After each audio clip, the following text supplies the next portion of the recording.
আসসালামু আলাইকুম রহমতুল্লাহ। সুপ্রিয় দর্শক মণ্ডলী, মেহমেদ ফতিলার সুলতানি সিরিজের ৭৯ নম্বর ভলিউমের দ্বিতীয় ট্রেলারটিও যথাসময় রিলিজ হয়েছে। দর্শক, আমরা দ্বিতীয় ট্রেলার অনুযায়ী কী কী হতে আছে ভলিউম নাম্বার ৭৯-তে সেটাই আজকের ভিডিওতে বিস্তারিত আলোচনা করবো। তো দর্শক, কথা না বলতেছিলেন, সরাসরি মূল ভিডিওতে চলে যাই। সুপ্রিয় দর্শক মণ্ডলী, মেহমেদ ফতিলার সুলতানি সিরিজের ৭৯ নম্বর ভলিউমের দ্বিতীয় ট্রেলারে একেবারে শুরুতে আমরা দেখতে পাচ্ছি সুলতান মেহমেদ খান একটি তাঁবুতে প্রবেশ করতেছেন। আর এই তাঁবুটা হচ্ছে রাধু তেপেশের জন্য চিকিৎসা তাঁবু। মানে গত প্রথম ট্রেলারে আমরা দেখেছিলাম রাধু তেপেশকে তীর মারা হয়েছে। তো দ্বিতীয় ট্রেলার দেখতে পাচ্ছি রাধু তেপেশ আহত হয়ে বিছানায় শুয়ে আছেন এবং এখানে সুলতান মেহমেদ খান খোঁজ খবর নেওয়ার জন্য নিজেই এগিয়ে গিয়েছেন। তো এখানে সুলতান মেহমেদ খানের হাতে আমরা একটি তীর দেখতে পাচ্ছি। মূলত তিনি এই তীরটি নিয়ে গবেষণা করতেছেন যে এই তীরটি কার এবং কারা মেরেছে। তো কারা মেরেছে বিষয়টা অনেকটাই স্পষ্ট, কেননা গত ৭৮ নম্বর ভলিউম আমরা দেখেছিলাম মাহমুদ পাশা নিজেই পরিকল্পনা করেছেন রাধু তেপেশকে মেরে ফেলবেন। দ্বিতীয় ট্রেলার আবার দেখতে পাচ্ছি সুলতান মেহমেদ খান মাহমুদ পাশার দিকে আঙ্গুল উঁচু করে বলতেছেন, মাহমুদ তুমি এটা কি করলে? শুধু তাই নয়, মাহমুদ পাশাকে কিন্তু বন্দিও করা হয়েছে। আমরা দেখতে পাচ্ছি মাহমুদ পাশা বন্দি তাঁবুতে বসে বলতেছেন, এই নশ্বর পৃথিবী থেকে বিদায় নেওয়ার সময় এসেছে, যেখানে শুধুমাত্র একজন অতিথি হিসেবে এসেছিলাম। তো এখন কথা হচ্ছে, তাহলে কি মাহমুদ পাশার ফাঁসি হবে কিনা, মৃত্যুদণ্ড হবে কিনা? না, ইতিহাস অনুযায়ী মাহমুদ পাশার মৃত্যুদণ্ড হবে ঠিক আছে, কিন্তু এখনই না, আরও অনেক পরে। এখন মাত্র ১৪৬২ সালের মতো চলে। তো সেই হিসেবে এখনই মাহমুদ পাশাকে ফাঁসি দেওয়ার বা মৃত্যুদণ্ড দেওয়ার কোনো সুযোগ নেই। তবে এখানে কি ঘটবে? এখানে ঘটতে পারে যে মাহমুদ পাশাকে রাধু তেপেশ নিজেই ক্ষমা করে দিতে পারে, এমন কিছু ঘটতে পারে। তো যাই হোক, ট্রেলারে এরপর আমরা দেখতে পাচ্ছি ভ্লাদ তেপেশ মুখ বেঁধে ড্রাকুলার বীর সেনাবাহিনী বলে ডাক দিচ্ছে। সাথে সাথে আমরা দেখতে পাচ্ছি জেনেসারিরা লুটিয়ে মাটিতে পড়ে যাচ্ছে। মানে এখানে কি হয়েছে? এখানে হতে পারে এই জেনেসারি সৈন্যদেরকে কোনো বিষাক্ত প্রাণীর দ্বারা বিষাক্রান্ত করা হতে পারে, অথবা জেনেসারিদেরকে কোনো মহামারী বা রোগাক্রান্ত করা হতে পারে, যার কারণে ভ্লাদ নিজের মুখেই কাপড় বেঁধে রেখেছে।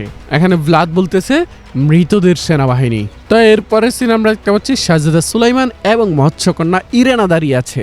এখানে শাহজাদা সুলাইমান বলতেছে আমাদের জন্য আর কোনো পরাজয় নেই। আর সাথে সাথে কিন্তু ভ্লাদ আবার বলতেছে সুলাইমান, মানে ভ্লাদের কাছে সুলাইমানের ব্যাপারে কোনো একটা আপডেট আছে। তো সুলতান মেহমেদ খানের সামনে আমরা দেখতে পাচ্ছি সুলাইমান দাঁড়িয়ে আছে এবং সুলাইমানকে সুলতান মেহমেদ খান জিজ্ঞেস করতেছে, তুমি আমার কাছে কেন এসেছো? তখন সুলাইমান জবাবে বলতেছে, প্রতিশোধ নেওয়ার জন্য আমার আর কোনো রাস্তা নেই, সেজন্যই আপনার কাছে এসেছি। তো সুলাইমান কি করবে? মূলত সুলাইমান হয়তোবা রানী ক্যাথরিনাকে হত্যা করতে এগিয়ে যাবে, কিন্তু শেষ মুহূর্তে হয়তোবা কোনোভাবে ধরা পড়ে যাবে এবং মৎস্যকন্যা ইরেনা শাহজাদা সুলাইমানকে হেল্প করতে পারে। হেল্প করবে কি করতে? পালিয়ে যেতে। তো শেষ মুহূর্তে সুলাইমান পালিয়ে ওয়ালাসিয়া থেকে সুলতান মেহমেদ খানের কাছে চলে আসবে। এখন কথা হচ্ছে ইরানের ব্যাপারটা আগামী ভলিউমে শেষ হয়ে যেতে পারে, অথবা সামনে আরও কন্টিনিউ করা হতে পারে। আগামী ভলিউমে এমন হতে পারে শাহজাদা সুলাইমানকে পালিয়ে যেতে সহযোগিতা করার সময় ইরেনা রানী ক্যাথরিনার হাতে ধরা পড়ে যেতে পারে। রানী ক্যাথরিনা মারা যাবে কিনা এই বিষয়টা গত ভিডিওতে বলেছিলাম, তাও বলি রানী ক্যাথরিনা মারা যাবে না। এখান থেকে যে কোনোভাবে শাহজাদা সুলাইমান পালিয়ে আসবে, রানী ক্যাথরিনাকে মেরে ফেলতে সে ব্যর্থ হবে। ইতিহাসে এইভাবে রানী ক্যাথরিনা মারা যায় না। শেষ বয়সে রানী ক্যাথরিনা বসনিয়া হারানোর পর রানী ক্যাথরিনা ইউরোপে চলে যায় এবং সেখানেই সে বাকি জীবন অতিবাহিত করে। বিশেষ করে তিনি শেষ জীবনে খুবই ধার্মিক একজন মহিলা হিসেবে খ্যাতি লাভ করেন। কোনো ইতিহাসে এমন বলা নেই যে রানী ক্যাথরিনা বসনিয়া হারানোর পর ভ্লাদের সাথে এইভাবে পীড়িতের টেম্পু চালিয়েছেন, এমন কোনো ইতিহাস কিন্তু নেই। তো এরপর সিন আমরা দেখতে পাচ্ছি রাজা মাথিয়াস পোপকে নির্দেশ দিয়ে বলতেছে, তুমি তাদের সবার অন্তরে ওসমানীয়দের ব্যাপারে ভয় জাগিয়ে তুলবে। মানে গত ভিডিওতে যেমনটা বলেছিলাম, রাজা মাথিয়াস চাচ্ছেন সমগ্র খ্রিস্টান বিশ্বের সহায়তায় একটি বড় ক্রুসেডের আয়োজন করতে।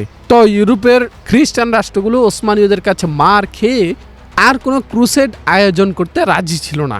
সেজন্যই মূলত পোপের মাধ্যমে ক্রুসেড আয়োজন করতে যাচ্ছেন রাজা মাথিয়াস। আর সেটাই বলতেছে যে তুমি তাদের প্রত্যেকের ভিতরে ওসমানীয়দের ব্যাপারে ভয় জাগিয়ে তুলবে, যে যদি তোমরা ওসমানীয়দের বিরুদ্ধে লড়াই না করো তবে ওসমানীয়রা তোমাদের পুরো ইউরোপ দখল করে নেবে। তো যদিও রাজা মাথিয়াস এখানে একটি বড় ক্রুসেড আয়োজনের চেষ্টা করতেছেন, তবে তিনি এই ক্রুসেড পরিচালনা করতে ব্যর্থ হবেন। মানে ইউরোপের খ্রিস্টান রাজারা রাজা মাথিয়াসের ডাকে কোনো প্রকার ক্রুসেডে অংশগ্রহণ করতে রাজি হবে না।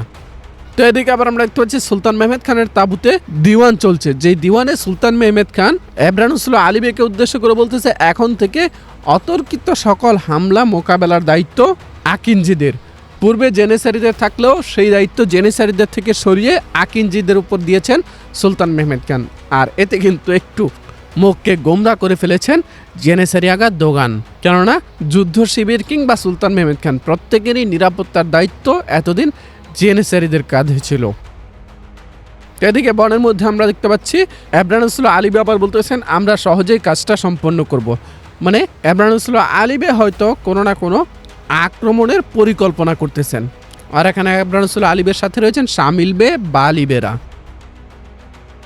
তো এদিকে সুলতান মেহমেদ খান তাঁবুতে বসে থাকা অবস্থায় ইউসুফ খবর নিয়ে এসেছে যে রাজা মাথিয়াস তার্গোবিস্তে বিশাল বিশাল কামান পাঠিয়েছে, যে রাজা মাথিয়াস ওয়ালাসিয়াকে সমর্থন করতে তার্গোবিস্তে মানে ওয়ালাসিয়ার রাজধানীতে বড় বড় কামান পাঠিয়েছেন। সেই খবর কিন্তু সুলতান মেহমেদ খানের কানে চলে এসেছে।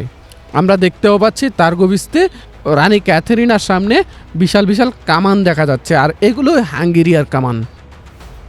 তো এরপরে আমরা দেখতে পাচ্ছি সুলতান মেহমেদ খান দীপ্ত কণ্ঠে বলতেছেন ভ্লাদের ভাগ্য বদলানোর জন্য আর কোনো পরিকল্পনায় কাজে আসবে না। মানে ভ্লাদ আর যত পরিকল্পনাই করুক কোনো পরিকল্পনাই কাজে আসবে না। তো এখানে আরেকটা বিষয় হচ্ছে অনেকদিন পরে কিন্তু আমরা আবারও সুলতান মেহমেদ খান এবং ভ্লাদ তেপেসকে দাবার টেবিলে দেখতে পাচ্ছি। যে আগামী ভলিউমে আবারও কল্পনার জগতে দাবা খেলবেন সুলতান মেহমেদ খান এবং ভ্লাদ তেপেস। মোটামুটি বলা যায় যে একটি লম্বা ট্রেলার ছিল এবং ঘটনাবহুল ট্রেলার ছিল। সব কিছু মিলিয়ে ছিল আজকে ভিডিও। দেখা হচ্ছে আমাদের অন্য কোনো ভিডিওতে, সে পর্যন্ত আমাদের সাথে থাকুন, আমাদের পাশেই থাকবেন। যারা এখনও আমাদের চ্যানেলটিকে সাবস্ক্রাইব করেনি এখন আমাদের চ্যানেলটিকে সাবস্ক্রাইব করে পাশের বেল আইকনটি বাজিয়ে দিবেন। আসসালামু আলাইকুম ওয়া রাহমাতুল্লাহ। বিশ্বস্ততার আরেক নাম JM telecom. Earbuds, Bluetooth, smart watch, headphone সহ আরো অসংখ্য মোবাইল গ্যাজেট পাবেন আমাদের এখানে। আমাদের ফেসবুক পেজ অথবা স্ক্রিন দেওয়া হোয়াটসঅ্যাপ নাম্বারে যোগাযোগ করে কোনো প্রকার অগ্রিম পেমেন্ট করা ছাড়াই সারা বাংলাদেশের যে কোনো প্রান্ত থেকে একদম ঘরে বসেই আমাদের পণ্যগুলো কিনতে পারবেন। বিশ্বস্ততার আরেক নাম জেএম টেলিকম।